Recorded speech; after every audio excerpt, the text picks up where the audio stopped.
El doctor Gábor Maté, médico y escritor húngaro-canadiense, es conocido por su experiencia en adicciones, estrés, desarrollo infantil y la conexión mente-cuerpo. Con múltiples libros exitosos, ha cambiado nuestra forma de ver el comportamiento emocional y el bienestar. Una de las citas más profundas de Gábor es: el trauma no es lo que te ocurre, el trauma es lo que ocurre dentro de ti como resultado de lo que te ocurre. En esta entrevista con Steven Bartlett, nos adentra en este mensaje con su percepción de los sentimientos viscerales. Pero el problema para muchos de nosotros es que nos desconectamos de nuestros instintos muy pronto. Ningún bebé se desconecta de sus instintos. Algo ocurre para que nos desconectemos. ¿Qué es una corazonada? Desde una perspectiva fisiológica, porque corazonada se utiliza para describir una intuición o... Las corazonadas ocurren realmente en las entrañas. En la forma occidental de verlo, tendemos a considerar el intelecto y el cerebro intelectual como el único cerebro que tenemos, pero en realidad nuestro cerebro es una forma de estructura complicada y nuestro corazón tiene un sistema nervioso que está conectado al cerebro aquí arriba y hay una especie de sabiduría en él. A veces decimos, mi corazón lo sabía y así es. Si están conectados, el instinto es lo que poseen todos los animales. Les avisa del peligro y de cuando es seguro. Y el intestino está conectado con el cerebro. El intestino envía más conexión al cerebro que el cerebro al intestino. Y el intestino tiene más cantidad de neurotransmisor serotonina que el cerebro. De modo que las corazonadas están aquí para decirnos qué es seguro y qué no. Y cuando el cerebro en el intestino, el cerebro en el corazón y el cerebro aquí en la cabeza están conectados, entonces estamos centrados, presentes, muy alerta y muy conscientes de lo que ocurre. Pero cuando el trauma infantil interfiere en esas conexiones, como es el caso, empezamos a trabajar solo desde aquí arriba y podemos pensar que podemos resolver las cosas solo desde aquí. Pero en realidad, cuando piensas en los humanos, ¿dónde evolucionamos? Evolucionamos tras millones de años en la naturaleza. ¿Cuánto sobrevive una criatura en la naturaleza si no presta atención a sus instintos? A lo largo de su obra, Gábor destaca elementos, como el de la intuición, que a menudo obviamos y que pueden tener efectos físicos. Ser demasiado amable también puede tener un impacto físico. Cuando nuestra mente no tiene fuerza para decir no, nuestro cuerpo lo hace por nosotros. Esto puede provocar enfermedades físicas. La amabilidad puede venir de dos lugares. Uno es la compasión humana genuina y la preocupación por el otro, pero sigues anclado en ti mismo. Es genial. Pero mucha gente es muy amable porque tiene miedo de no serlo, ya que no eran amados ni apreciados por quienes eran, y ser amables era su manera de obtener el amor y la atención que necesitaban. Déjame contarte algo. En 1870 hubo un neurólogo francés llamado Jean-Martin Charcot, quien fue el primero en describir la esclerosis múltiple, que es una inflamación del sistema nervioso muy debilitante. Y Charcot dijo, en 1870, sin ninguna investigación científica, solo por su propia observación, que esta era una enfermedad provocada por el estrés, ¿ok? Ahora, desde entonces se ha investigado mucho para demostrar cómo el estrés y los traumas potencian la esclerosis múltiple. Ni siquiera es controversial. No es que lo sepa ningún neurólogo, no les enseñan esto en la facultad, pero la investigación está ahí. Simpatía, ELA, esclerosis lateral amiotrófica o conocida como enfermedad de la neurona motora. Se han hecho estudios sobre pacientes con ELA y son extraordinariamente buenos. Hubo uno de la clínica Cleveland, en Ohio, una importante clínica de referencia. 2 neurólogos publicaron un artículo en un congreso internacional de ELA o neurona motora. ¿Por qué son tan amables los pacientes con ELA? Lo que describieron fue que cuando la gente acudía a su consulta para el diagnóstico, antes de conocer al médico, se sometían a pruebas electrodiagnósticas de sus nervios. Y los técnicos que realizaban la prueba escribían al lado de la prueba: esta persona no puede tener ELA, no es muy amable. O me temo que esta persona tiene ELA, es muy amable. Y los médicos, los neurólogos especialistas decían que, a pesar de la brevedad de su contacto con sus pacientes y de la naturaleza científica de sus observaciones, siempre resultaban tener razón. Entonces llamé al doctor Wilbur, que hizo este estudio, y le dije, ¿qué dijeron los demás neurólogos cuando presentaste esto? Dijo, sí, todos nos percatamos, pero no podemos explicarlo. Desde entonces se ha hecho un estudio en el que preguntan a los neurólogos sobre sus pacientes, y la respuesta es que todos los pacientes de ELA son muy agradables. Ahora, lo que no hacen los neurólogos es relacionar esa amabilidad con la represión de la ira sana. Y esa represión de ira sana desempeña un papel en la aparición de la enfermedad. Así que no es una conexión accidental. De nuevo, la amabilidad puede venir de una preocupación genuina por el otro, pero eso no conlleva que te ignores a ti mismo. Debes preocuparte por ti. Puedes ser todo lo amable que quieras, pero debes saber decir que no. Y debes poner límites, y debes enfadarte si es necesario. Pero la amabilidad que proviene de la autorrepresión, esa es la que duele. Así que mi opinión es, como dije antes, que cuando no se sabe decir no, el cuerpo dirá no por ti en forma de enfermedad. Y para muchos con enfermedades graves, la enfermedad es el llamado de atención. Y realmente aprenden, y entonces eso puede marcar la diferencia en el curso de su enfermedad. A veces, no siempre, pero he visto ejemplos de sanación notable cuando aprenden a decir no y a dejar de ser complacientes. Es muy estresante asumir los problemas de otros e ignorar los propios. Es muy estresante. Ese estrés tiene un impacto fisiológico en el cuerpo. Otra fuerza externa que puede causar estrés innecesario son las redes sociales. Gabor dice que no es necesario deshacerse por completo de ellas, pero cuando disminuimos nuestro apego, dejamos de buscar en el mundo exterior significado y validación. También sugeriste eliminar cosas de tu vida que te impiden verte a ti mismo, como las redes sociales. Pueden ser muy críticas, ¿entiendes? No puedo eliminar las redes de mi vida, pero lo que puedo eliminar es mi apego a ellas. Por ejemplo, no tengo que mirar los comentarios de todas mis charlas en YouTube. ¿Quién dice qué? ¿A quién le gusta? ¿A quién no? No estoy en Facebook. Tengo una página profesional en Facebook, pero no la administro. Pero la gente va a Facebook y se preocupa por quién dice qué, a quién le gustó, a quién no. Pueden desvincularse de eso. Puede que no logre alejarme de las redes sociales para escribir mis libros, gracias a Dios por el internet, pero no tengo que estar atado a ellas. Se trata de usarlas sin dejar que te usen, lo cual es muy difícil si no presto atención, una atención rigurosa a lo que ocurre en mi interior y sigo buscando afuera para encontrar significado y validación. Entonces, puedo perderme. Y así es. Cuando eliminamos la búsqueda externa de sentido, debemos mirar hacia adentro. Alcanzar esta paz interior nos permite tener compasión y empatía, no solo por nosotros, sino también por los demás. Por supuesto, las personas y las cosas que nos rodean pueden darnos felicidad temporal, pero la plenitud real viene de adentro y tiene un efecto mucho más próspero y duradero en nuestra salud mental y la salud física. Sin paz interior no podrás lograr ninguna de esas metas como se debe, o si pudieras, lo harías con cierto riesgo para ti mismo. Si correr sin parar ayudando a otros para lograr un objetivo superior afecta tu paz interior, no vas por buen camino. La paz interior no es una meta egoísta. Es desde la paz interior que podemos hablar compasiva y sinceramente a los demás, desde la que podemos cumplir otras metas.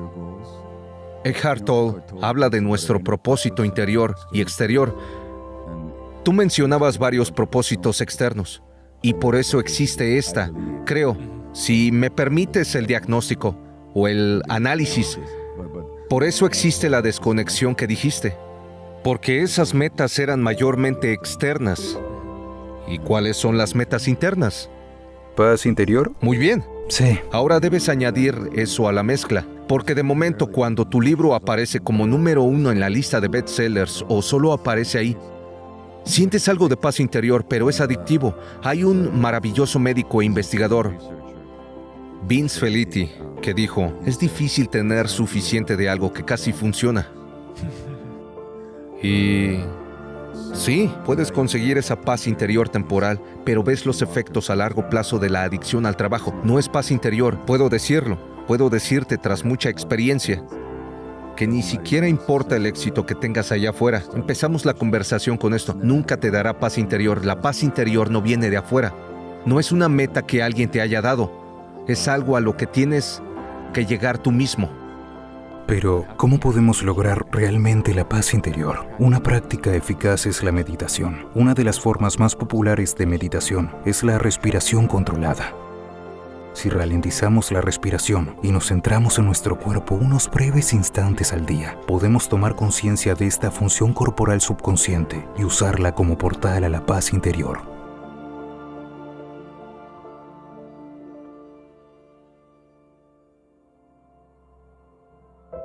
Volviendo a lo que la gente puede hacer por sí misma, pueden aprender a respirar, y Eckhart Tolle, que es un maestro espiritual, dice que en vez de ir a retiros y terapias, bastan unas cuantas respiraciones conscientes varias veces al día.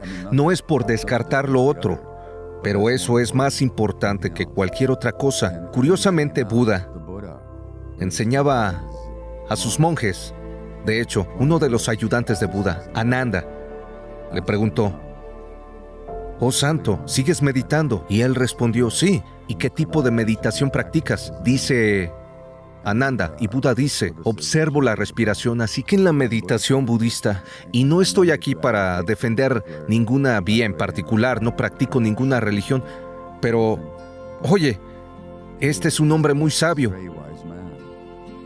Él pensaba que la respiración consciente es el portal principal hacia la realidad. En este esclarecedor debate, Mate demuestra el camino que debemos seguir para lograr la paz interior. Primero, buscar la satisfacción en el interior, en lugar del exterior. Segundo, comprender que anteponer nuestras necesidades nos da una mayor capacidad para ayudar a los demás. Por último, utilizando ciertos métodos, como la meditación, podemos alcanzar la conciencia necesaria para lograr el autoconocimiento, la resiliencia emocional y la paz interior.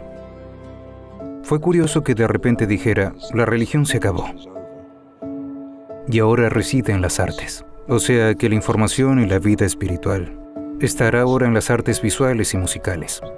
Creo que es muy peligroso para un artista llenar las expectativas de otras personas. Creo que por lo general, cuando hacen eso, realizan su peor trabajo.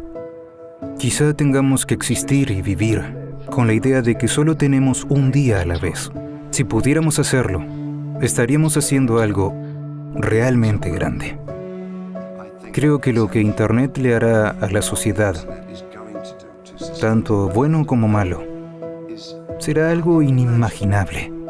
David Bowie es conocido como uno de los músicos más influyentes del siglo XX. Dejó un gran impacto en la música popular a lo largo de su vida. Es mucho más de lo que parece. Tiene un lado intelectual y espiritual que no se menciona con frecuencia cuando se habla de él. Esta es una de las principales razones de su éxito, y su singular enfoque artístico de hacer lo que cree que es correcto.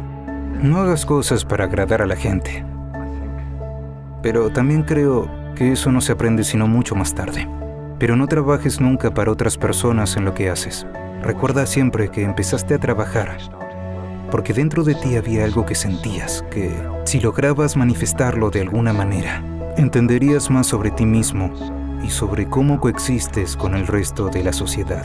Es muy peligroso para un artista tratar de cumplir las expectativas de los demás. Creo que, por lo general, cuando lo hace, realiza su peor trabajo. Me he acostumbrado a que no se puede complacer a todos todo el tiempo. No tengo un gran deseo de ser muy amado por multitudes anónimas y sin rostro. No es algo que yo quiera.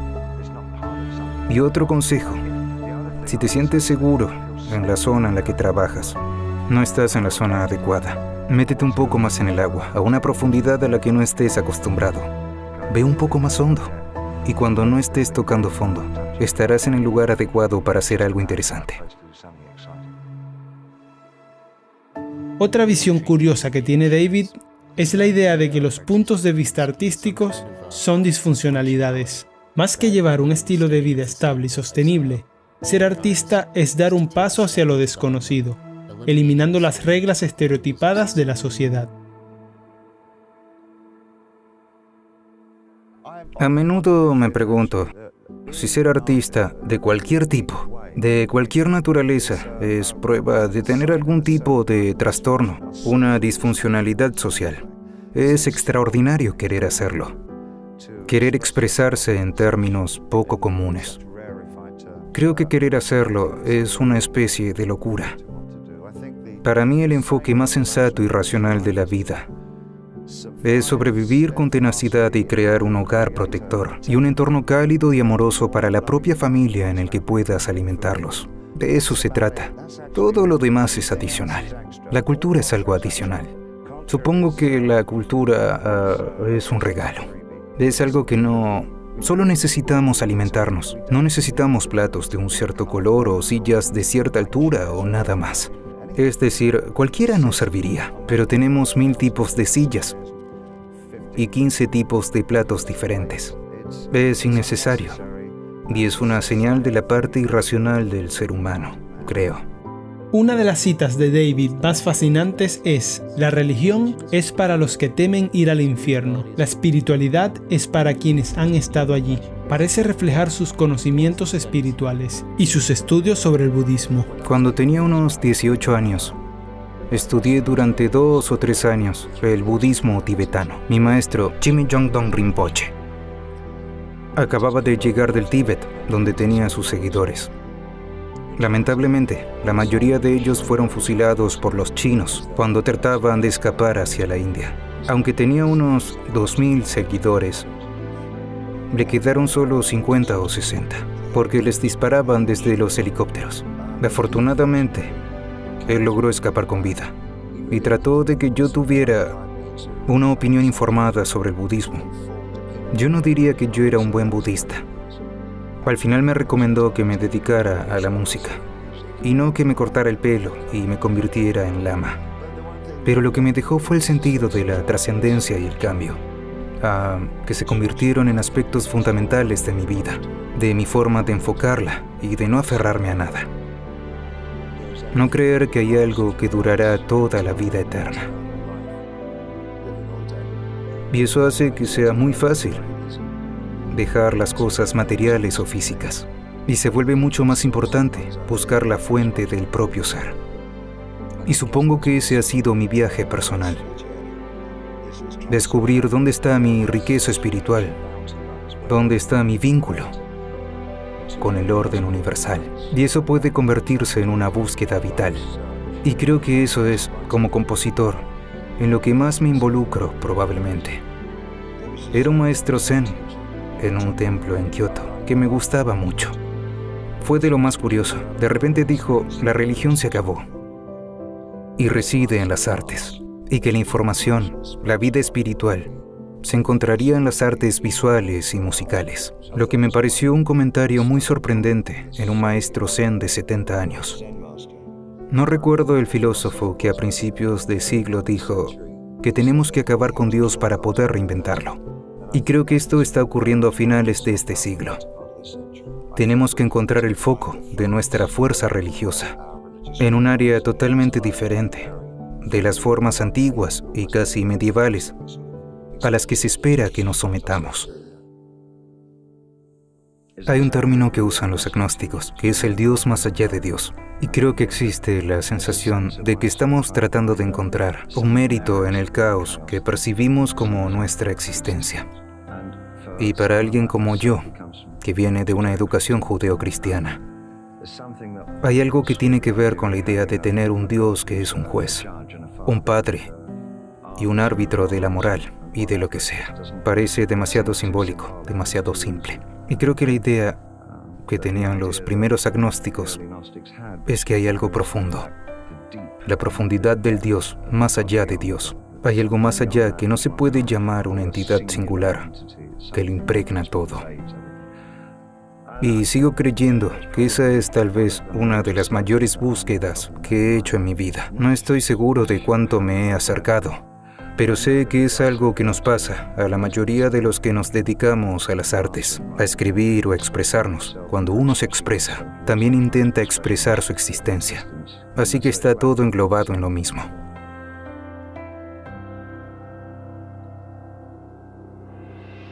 Los conocimientos filosóficos de Bowie se sumaban a una fascinante interpretación del siglo XX, al igual que a una perspectiva única del propósito de la vida. A finales del siglo XIX, la gente estaba crecida, con su propio sentido de la ciencia y las repercusiones de la ilustración, y cómo el hombre podía mejorar el mundo. Esto llevó a Nietzsche a decir Dios ha muerto, y al descubrimiento de Einstein de que el tiempo y el espacio no eran lo que creíamos, y a Freud a explicar que había otro tipo de ser humano en nuestro interior, la persona.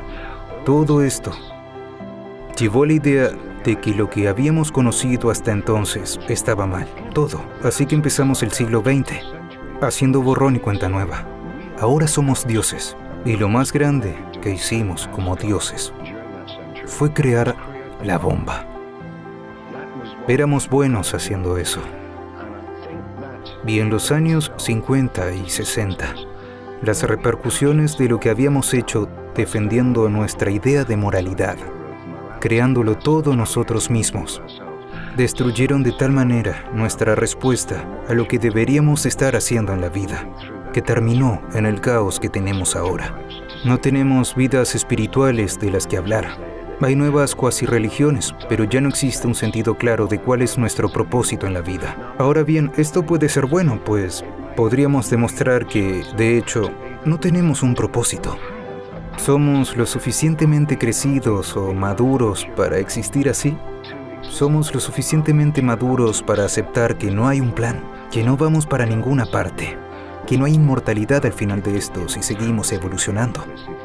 Si evolucionamos lo suficiente, tal vez no tengamos que morir. Quiero decir, ese parece ser el alcance del pasado. Bueno, tal vez no podamos vivir así. Tal vez tengamos que existir y vivir con la idea de tener un día a la vez. ¿Y podemos hacer esto? Porque si podemos hacerlo, podríamos estar contribuyendo a algo grande. En 1999, David hizo una predicción muy acertada sobre el impacto de Internet en la sociedad y la cultura popular, tanto positivo como negativo. Hasta al menos mediados de los 70, teníamos la sensación de que seguíamos viviendo en una sociedad única y absolutamente establecida, donde había verdades y mentiras conocidas, y no había dualidad ni pluralismo sobre las cosas en las que creíamos. Eso empezó a desmoronarse rápidamente en los años 70. Y la idea de una dualidad en la forma en que vivimos. Siempre hay 2, 3, 4, 5 caras para cada tema. Y la singularidad desapareció. Y creo que eso ha producido un medio como Internet, que sin duda establece y muestra que vivimos en una fragmentación total. ¿No crees que algunas de las afirmaciones que se hacen sobre este tema son muy exageradas? Recuerda cuando se inventó el teléfono. Por supuesto. La gente hizo afirmaciones increíbles. Lo sé, sobre muchas el presidente cosas, en ese momento, cuando se inventó el teléfono, exageró al decir que veía el día en que todos los pueblos de América tendrían teléfono. ¿Cómo se atrevió a afirmar eso? Una absoluta tontería. Ahora bien, no estoy de acuerdo. Creo en Internet. Creo que no hemos visto siquiera la punta del iceberg. Creo que lo que puede hacer Internet a la sociedad, tanto bueno como malo, es inimaginable. Creo que estamos realmente montados en algo estimulante y aterrador. No es más que una herramienta. No lo es. Es una forma de vida alienígena. Es simplemente un sistema de transmisión diferente. Estás hablando de algo más profundo. Sí, me refiero al contexto real, ya que el contenido va a ser muy diferente de lo que podemos imaginar en este momento. La interacción entre el usuario y el proveedor será tan estrecha que acabará con nuestras ideas sobre lo que son los medios de comunicación. Pero está sucediendo en todas las formas. Está sucediendo en el arte visual. Los avances de la primera parte del siglo con gente como Duchamp eran tan premonitorios en lo que estaban haciendo y planteando. La idea de que la obra no está acabada hasta que el público se acerca a ella y añade su interpretación, y que de lo que trata la obra de arte es del espacio gris que hay en medio. Ese espacio gris en el medio es de lo que va a tratar el siglo XXI. Descansa en paz, David.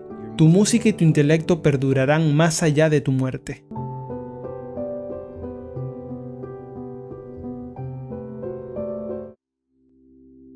Chris Cornell falleció trágicamente el 18 de mayo de 2017 a los 52 años de edad. Dejó un legado musical y una gran reputación por tener una de las voces más potentes en la historia del rock and roll. Aunque se le conoce mucho por su música, Cornell también era una persona muy inteligente que expresaba ideas que hacían reflexionar tanto en las entrevistas como en las letras de sus canciones. Mi quinto cumpleaños coincidió con el día en que el hombre caminó en la luna por primera vez. Eso se convirtió en parte de la vida normal, algo como que vaya, así es el mundo real, así es la vida, así es como se vive, cosas así suceden y luego un hombre va a la luna y suceden estas cosas geniales. De alguna manera nos las arreglamos para invertir una cantidad enorme de recursos y energía en cosas inútiles que no tienen ningún significado, como seguir a los famosos que son famosos por solo el hecho de serlo y comprar las revistas en las que aparecen, pasar horas del día pensando en quiénes son, qué hacen, qué ropa usan, qué canciones escuchan, a quién le importa, y por la misma razón seguimos participando en un sistema que ecológicamente está destruyendo todo poco a poco. Todo el mundo puede decir que todos lo sabemos. Incluso los detractores tienen que creerlo a estas alturas, pero nada de eso está cambiando realmente. Esto es algo extraño para mí. Veo la verdad en un bebé, en las cosas sencillas, porque se las toman de una manera sencilla y están buscando un universo en algo que es muy pequeño, que es muy simple y que todos damos por sentado, algo que es mucho más importante que lo que algún idiota está usando en una alfombra roja. Para mí es algo tan simple como ese plátano de ahí, lo cual es bastante sorprendente y que parece una estupidez, pero es cierto, es sorprendente cómo ha llegado hasta aquí. Algo que siempre se me viene a la mente es el hecho de tener hijos, verlos como bebés y adoptar esa actitud engreída y de superioridad que los adultos adoptan en torno a los niños, como si ellos fueran más inteligentes, mientras que al mismo tiempo observan todas las áreas en las cuales los niños sí son en realidad mucho más inteligentes que los adultos y que los adultos realmente no lo ven. Y esa simplicidad es ese plátano que tienen allí adelante. Significa que están viviendo el momento y que están viendo todo lo que está ahí mismo. No están complicando nada, no están preocupados por cosas que son completamente innecesarias. Por lo tanto, están ahí dispuestos a ver los milagros de la vida. Tú y yo y este amable caballero que sostiene la cámara. Cuando morimos no queda nada, no hay recuerdo, ya no existimos, se apagan las luces. Eso no significa que el lugar donde estamos, lo que estamos viendo y que nuestra experiencia sea menos importante o menos sorprendente. Sigue siendo igual de increíble e igual de milagrosa. Es agradable pensar en la idea de la espiritualidad, la idea de un espíritu incorpóreo y la idea de algo que sucede fuera de esto. Es estupendo si está ahí, pero no tiene por qué estarlo. Sobre lo milagroso que es el mundo que nos rodea y lo que está pasando ahora mismo. Chris dijo una vez: no soy un escritor de letras para hacer declaraciones. Lo que me gusta es crear pinturas con letras, crear imágenes coloridas. Creo que así es como debería ser el entretenimiento y la música. Esta cita es una gran representación de muchas letras de Chris Cornell. Una de las canciones que me ofrece una imagen vívida es Like a Stone de Audioslave. La primera estrofa de la canción dice: me perdí en las páginas de un libro lleno de muerte, leyendo cómo moriremos solos y, si somos buenos, descansaremos donde querramos. A lo largo de la historia, al menos de la historia documentada de los seres humanos, miles de millones de personas han nacido y han fallecido. Ha habido genios de todas las culturas y de todas las partes del mundo que han vivido, y nadie, ni una sola vez, ha sido capaz de llegar a una prueba sustancial sobre lo que nos pasa después de que nuestros cuerpos mueren. Eso es algo increíble para mí. Es como pensar, y me hace parecer pesimista al decir, bueno, si nadie ha sido capaz de llegar a ninguna prueba real, concreta y científica de que hay vida después de la muerte o lo que sea, entonces es muy sensato concluir que probablemente no la hay. Y luego hay otra parte de mí que intrínsecamente no cree que eso sea posible, que somos personas con neuronas que se disipan y que cuando nuestro corazón se detiene, eso es todo. Creo que puede ser una fuente de inspiración a la hora de escribir letras y es algo muy misterioso. A pesar de su exitosa carrera, Chris se mantuvo fiel a sus raíces y encontró mucha más satisfacción en escribir música que en los objetos materiales. No soy muy materialista, aprendí que desde que estás en una banda, estás creando música todo el tiempo y escribiendo canciones. Invierto toda mi energía haciendo eso. Y entonces mi banda tuvo éxito y de repente teníamos dinero. Me di cuenta de que muchos amigos míos se distraían con el dinero porque comenzaron a hacer cosas en las que tal vez siempre habían estado interesados y que solo por el hecho de ser músicos podían hacerlas. Y yo no estaba interesado en ninguna de esas cosas. Yo solo quería seguir haciendo música. Así que me di cuenta de que no era materialista y que esas cosas no me importaban tanto y que nada superaba la sensación de escribir una canción. El último álbum de Cornell, Higher Truth, tenía un enfoque un poco más filosófico. Parece que estaba centrado en un tema consciente en la búsqueda del sentido de la humanidad. Aquí está su interpretación de una de las pistas titulado Warrior Moon. Realmente tenemos la capacidad de, en cierto sentido, diseñar nuestro mundo con lo que pensamos que son límites reales y muros reales. Estos existen y estamos viviendo dentro de ellos y luego cuando parece que tal vez eso se va a desmoronar, no te puedes imaginar la vida de otra manera. Eso es todo. Si no funciona, no trabajo. Y entonces, de repente, esto es mucho mejor. No sé cómo. Me perdí en el laberinto y luego miro hacia ese laberinto que creé y pienso en lo confinado que estaba realmente.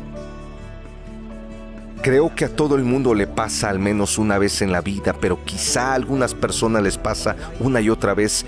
Pero me gusta la narrativa de la canción, cómo terminó esa idea de la confrontación y la aceptación del final de algo que ves como decisivo.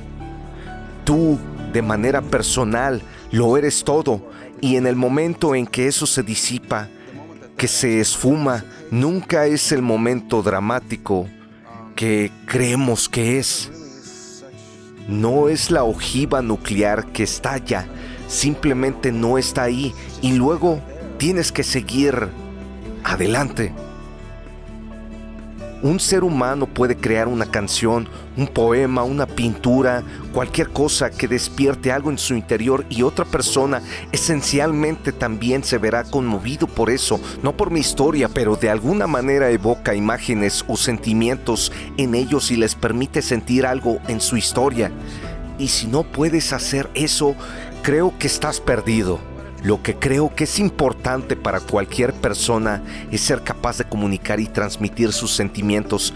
Y si eres un compositor, por ejemplo, esa es una forma de hacerlo. Saber que te estás comunicando es muy satisfactorio porque nunca se sabe.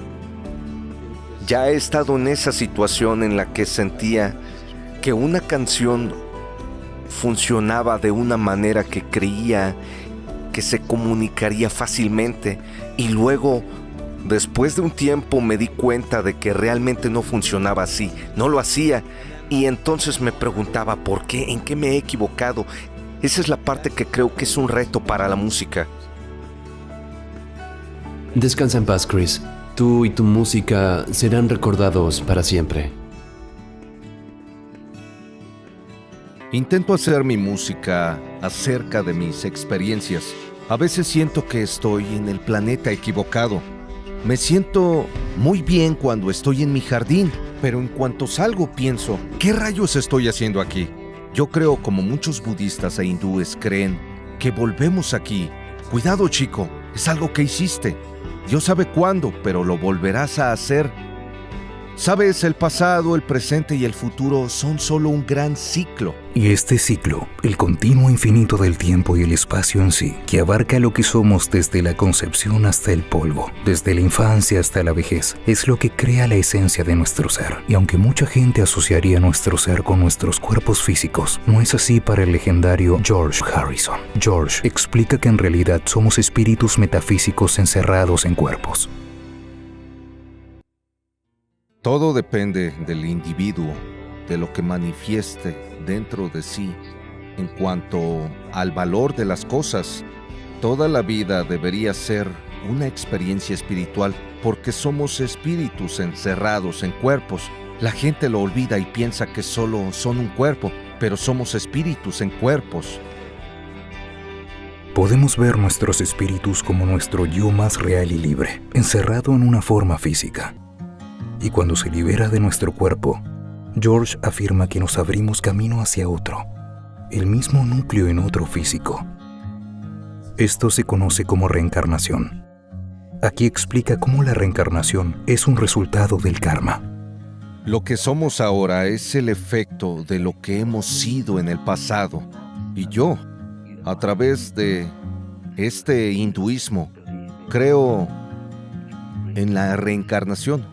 Lo que yo creo, en esencia, es que vivimos desde el nacimiento hasta la muerte. Creamos un montón de acción. La acción-reacción que llaman karma. Y es así.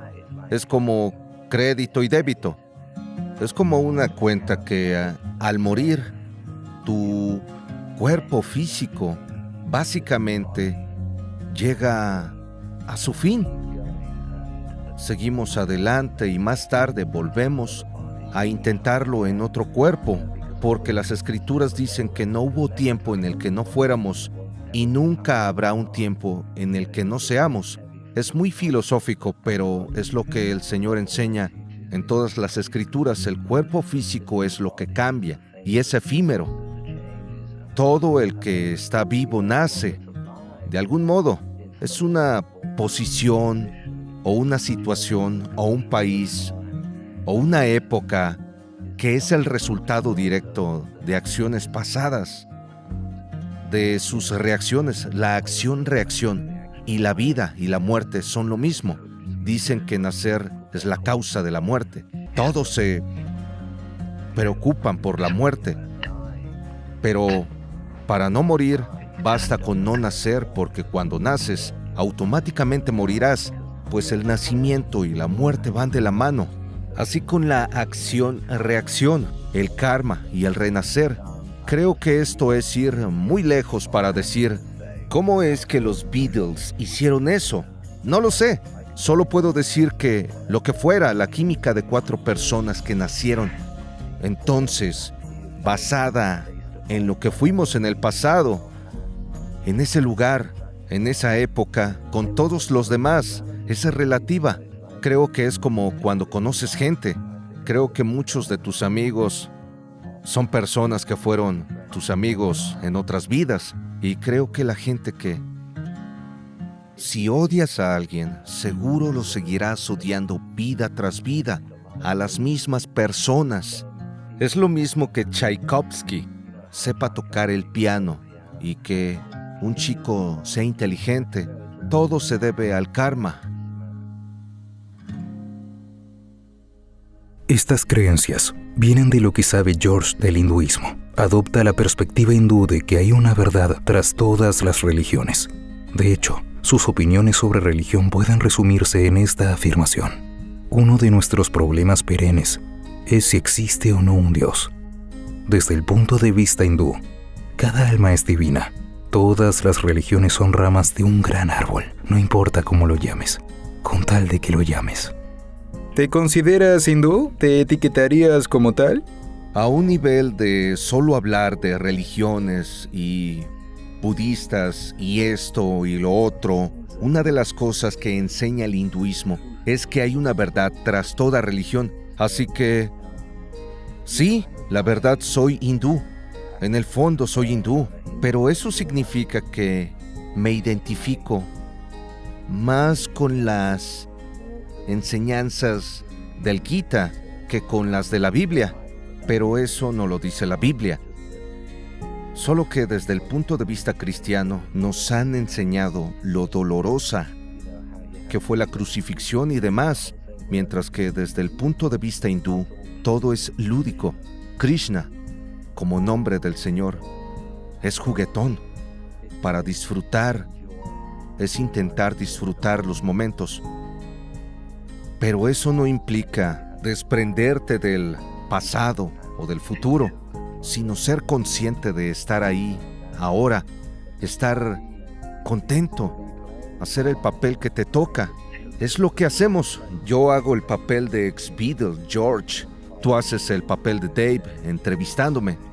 ¿Sabes a qué me refiero? Disfrutar, no verlo como un callejón sin salida. Esta ideología de que la vida equivale a juego es una forma de desprendernos del ego. La alegría del juego nos aleja del ego grave y cohibido.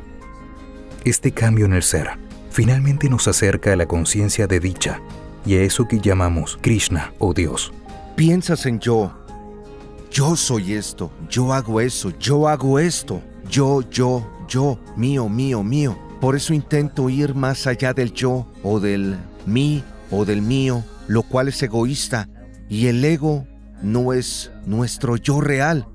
Nuestro yo real es solo espíritu puro lleno de conocimiento, pero lo hemos ocultado de nosotros mismos por nuestra asociación con la energía material. ¿Verdad? Quizá de no estar tan atrapados por esta asociación de energía material, la sociedad no estaría tan dividida. Por ejemplo, si no importara lo que tenemos, sino lo que somos, no habría diferencias entre ricos y pobres. George sugiere que quienes tienen poder o riqueza deberían colaborar para solucionar esto. En este planeta hay suficiente para todos, no solo suficiente, hay abundancia. Sucede que todo está en manos de gente codiciosa y han logrado que les digan a dónde deben enviar las cosas. En un sitio tienes demasiado de algo, en otro no tienes nada. Es una cuestión de coordinación entre las potencias mundiales para conseguirlo, porque claro que hago todo lo que puedo para intentar dar un poco donde pueda. El punto es que si todos dieran un poco, no habría hambre ni pobreza ni enfermedad. Te digo algo. Hay enfermedades y hay gente buena trabajando en hospitales, pero no tienen con qué hacerlo. No solo cuidan enfermos en condiciones miserables, sino que están usando sus últimos fondos para resistir. Viendo sus posiciones espirituales y sus consideraciones éticas, creo que podemos resumir muchas de las enseñanzas de George como el común de una profunda comprensión del amor. Eso es todo. Todo es amor. Lo veas como lo veas, todo es amor. ¿Cuánto puedes recibir de los demás? Y eso está determinado por cuánto das a los demás. Pero todo empieza dentro de nosotros mismos y luego se extiende a los que nos rodean, lo bueno y lo malo. Pero básicamente es eso. Creo que el amor que podemos generar es igual al amor que recibimos. Amén.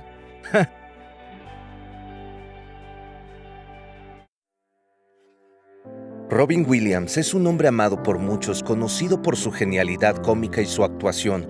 Es alguien que encarnaba a la perfección cada rol. Robin parecía sacar lecciones de vida de cada uno de sus papeles. En muchas entrevistas, habla de sus experiencias trabajando en la película de 1989, La Sociedad de los Poetas Muertos, con el director Peter Weir. Afirma que Peter, más que un director, es también un maestro. No ha habido película de la que me haya alejado, incluso aquellas que no tuvieron éxito aprendí mucho. ¿Y La Sociedad de los Poetas Muertos con Peter Weir? Una de las mejores experiencias. Fue increíble, una gran experiencia de aprendizaje. Peter es más que un director, es un maestro. Nadie que trabajase con él ha dicho solo, estuvo bien. Te conviertes en alguien diferente. Él te impregna. Cuando hicimos esa película nos daba poesía, nos daba música, ponía música durante las tomas que te metían en ese espíritu increíble y muy inspirador. Recuerdo que los chicos se paraban en sus mesas y pensé, esto es poderoso, y miré y vi a un miembro del equipo llorando y dije, ok, esto sí funciona. Pero era una película inspiradora donde por primera vez tocó a las personas más allá de la pantalla, queriendo cambiar sus vidas y esperando ser mejores. Muchos se hicieron maestros y pensé, buena suerte, sobre todo al elegir esa profesión donde sabes que realmente tienes que estar dedicado a estar allí. Hecha por Peter Weir, que era un director increíble. Te moderaste un poco por eso, no era tan desinhibido como tú. Sí, pero dijo, en resumen, no hace falta. El hombre vive, deja sus ideas hablar por él y se compromete con ellas. Él fue el que dijo, solo porque digan acción no significa que debes actuar.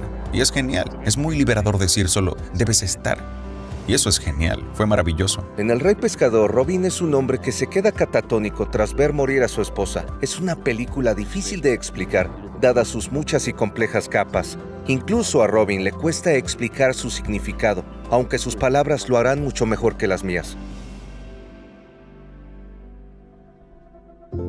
Trata de muchas cosas, pero es algo difícil de entender en 2 segundos. No creo poder hablar de una sola cosa. No se puede decir que habla de confianza, de compasión, de dolor, y luego recibes esta lista de...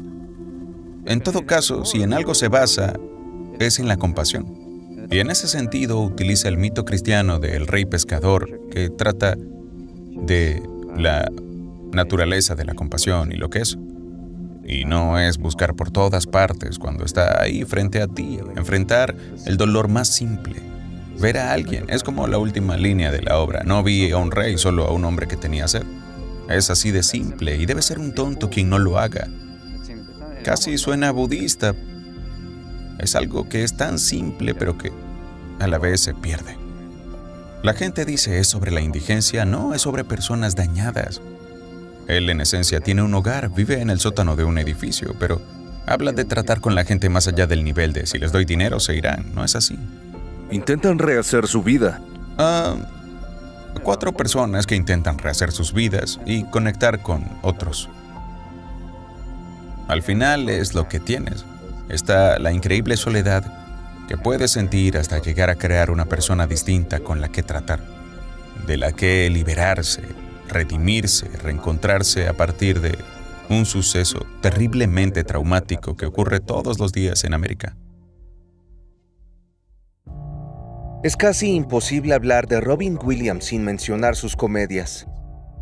Hay muchas enseñanzas en sus roles serios, pero incluso sus comedias encierran sabiduría sustancial. Aquí Robin relaciona la película Toys con su angustia por las próximas generaciones. Los niños tienen demasiados juguetes en este país. En Occidente tienen muchos juguetes. Es cierto, creo que tienen juguetes que les impiden usar su imaginación. Tantos que han olvidado cómo jugar. Sí, porque cuando tienes tantos estás abrumado. Puedes verlo a veces cuando dicen, ¿por dónde empiezo? Y también tienen juguetes que lo hacen todo por ellos y no crean nada.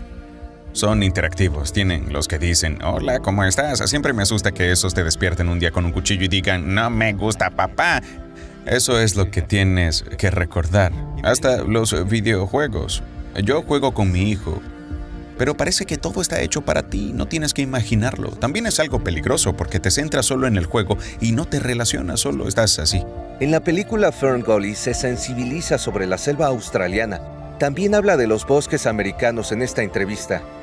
En los dibujos animados Fern Gully solo pretendía dar a entender algo, intentar concienciar un poco a ese nivel. ¿Era un ambiente australiano? Sí, era en la selva australiana, que se pierde a gran velocidad. Todos la perdemos, la estamos talando. En América todos hablan de la selva amazónica, pero América ha perdido más de sus bosques antiguos que otro lugar.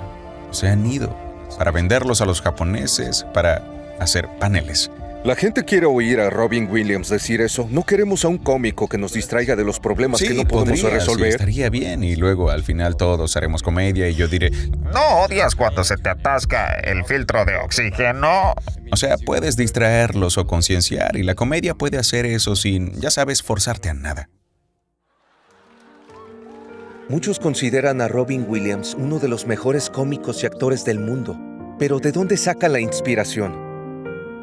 Creo que a veces cuando actúo, solo me abro y las cosas pasan a través de mí. Como en una buena digestión, te dejas llevar y encuentras ideas. No sé de dónde vienen y no me lo pregunto. Para quien irradia tanta luz, es difícil ver de dónde viene el lado oscuro de Robin Williams. Una cita de Robin Williams que me gusta es: solo hace falta una linda sonrisa falsa para tapar un alma herida y nunca verán cuán roto estás en verdad.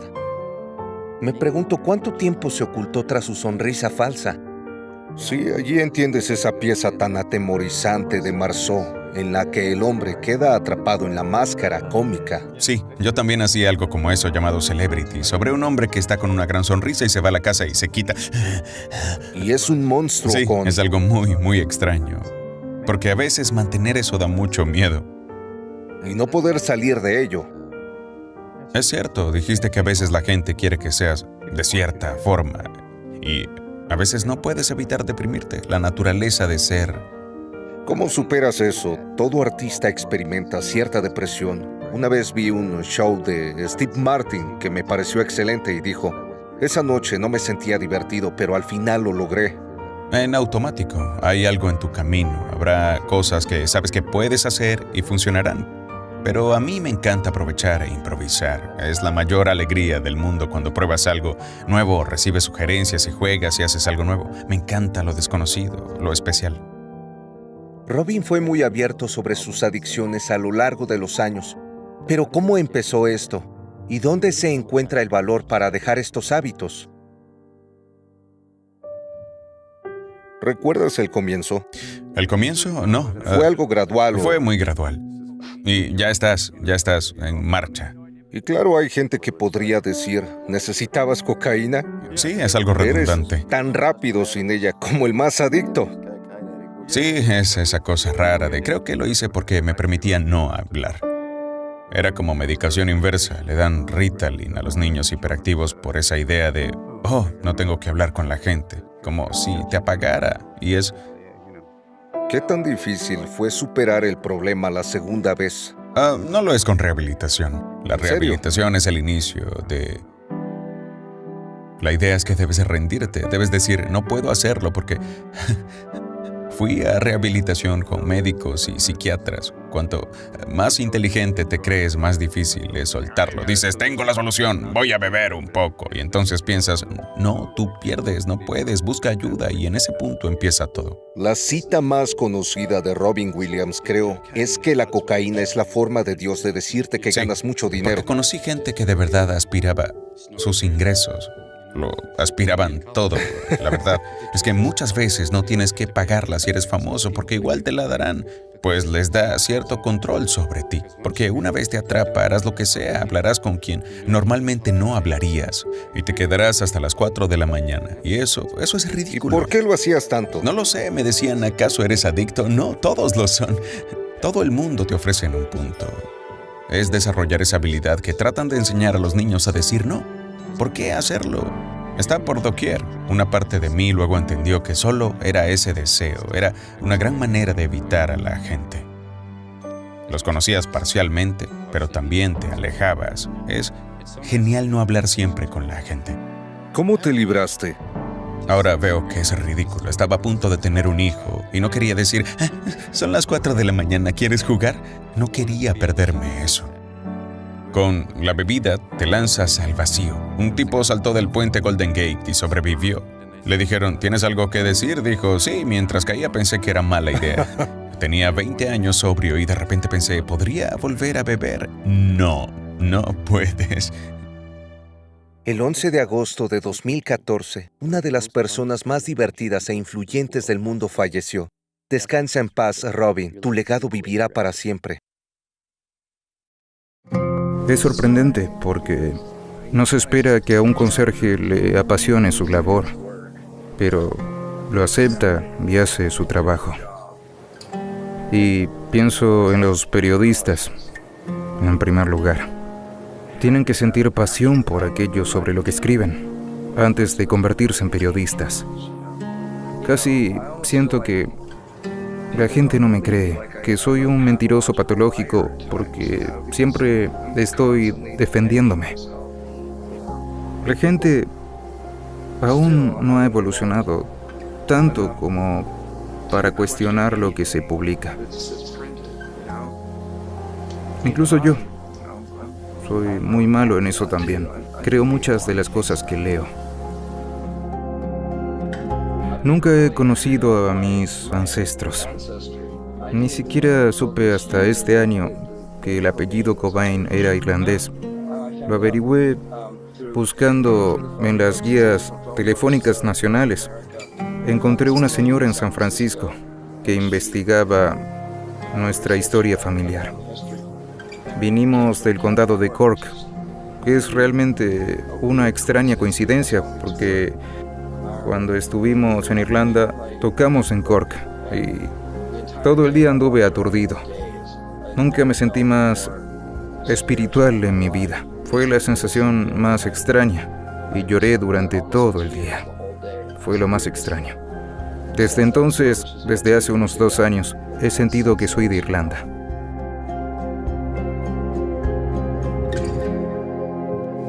¿Tuviste problemas en la secundaria? ¿Te trataban mal?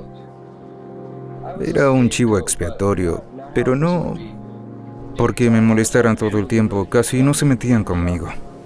O me pegaban porque en esa época era tan retraído y tan antisocial que casi me volvía loco. Me sentía tan diferente y loco que me dejaban en paz.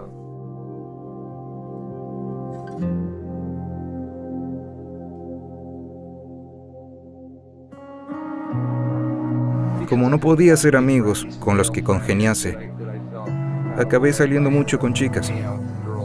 Y siempre sentí que no se les trataba con igualdad y con respeto. Sobre todo por la forma como en Aberdeen trataban a las mujeres. En general, las mujeres son oprimidas en estos pueblos pequeños y en toda América. Tardé muchos años en darme cuenta de que esas eran las cosas que me molestaban. Y apenas me empezaba a comprender que me molestaba mucho en realidad. Aunque escuchaba a Aerosmith y Led Zeppelin, y me encantaba, y aún disfruto algunas de las melodías y canciones que escribieron, definitivamente les falta algo.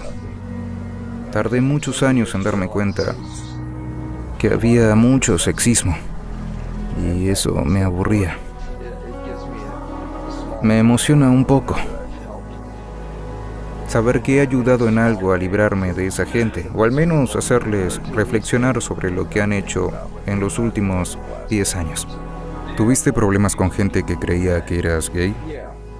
Sí, yo llegué a pensar que lo era.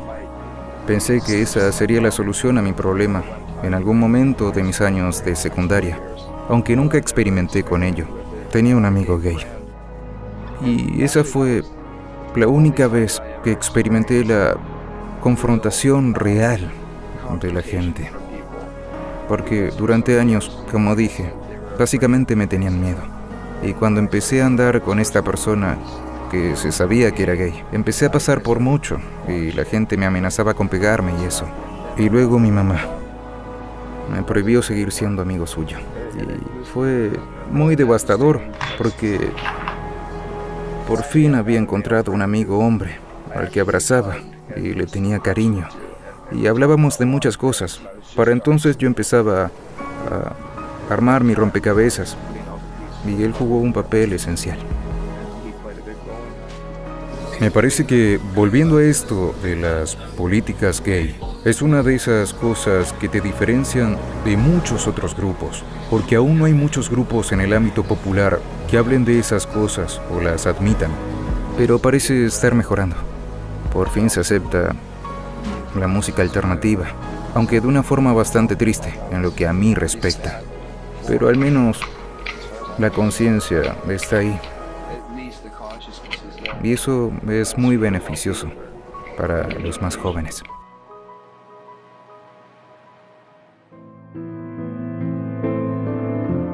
¿Qué triunfó primero, Nevermind o Teen Spirit? Cuando todo empezó, ¿qué fue primero? No lo sé, estábamos de gira por Europa y no me afectó, sino hasta unos 3 meses después de ya ser famosos en América. ¿Hubo algún momento en el que de repente comprendiste lo que sucedía? Sí, al llegar a casa. Un amigo hizo una recopilación de todas las noticias sobre nuestra banda que salieron en MTV y en los telediarios locales y demás. Fue espantoso. Me aterrorizó. ¿Y con los medios? ¿Te pareció realmente devastador haber fundado este grupo y tocar estas canciones, tener un éxito increíble y de pronto que empezaran estas cosas? Sí, claro. Me afectó hasta el punto de querer disolver la banda siempre. Nunca había prestado atención a la prensa y los medios de comunicación. Así que no era consciente de que se atacara y crucificara a la gente así. Y no pude evitar sentir que éramos como chivos expiatorios. Siento mucha antipatía hacia los periodistas y la prensa en general. Pero, como me pasa a mí, por supuesto, probablemente exagero, pero sigo sin ver. No se me ocurre otro ejemplo de ninguna banda actual sobre la que se haya escrito más artículos negativos. La mayoría es simple sexismo. Courtney es mi mujer y la gente no puede aceptar que estuviera enamorado y pudiera ser feliz. Y como es una persona tan poderosa y amenazadora, todos los sexistas de la industria se unieron y decidieron castigarnos. No voy a dejar que una banda de rock o un puñado de periodistas dicten mi vida. ¿Qué consejo le darías a alguien que empieza o quiere tener una carrera musical? Sigue practicando y no te rindas. Nunca te rindas. Toca tanto como puedas. Sé dedicado y trata de escribir buena música. No te preocupes por el aspecto material que conlleva. No importa cómo te veas, ni nada de eso o cómo sea tu producto. Lo que importa es cómo suena.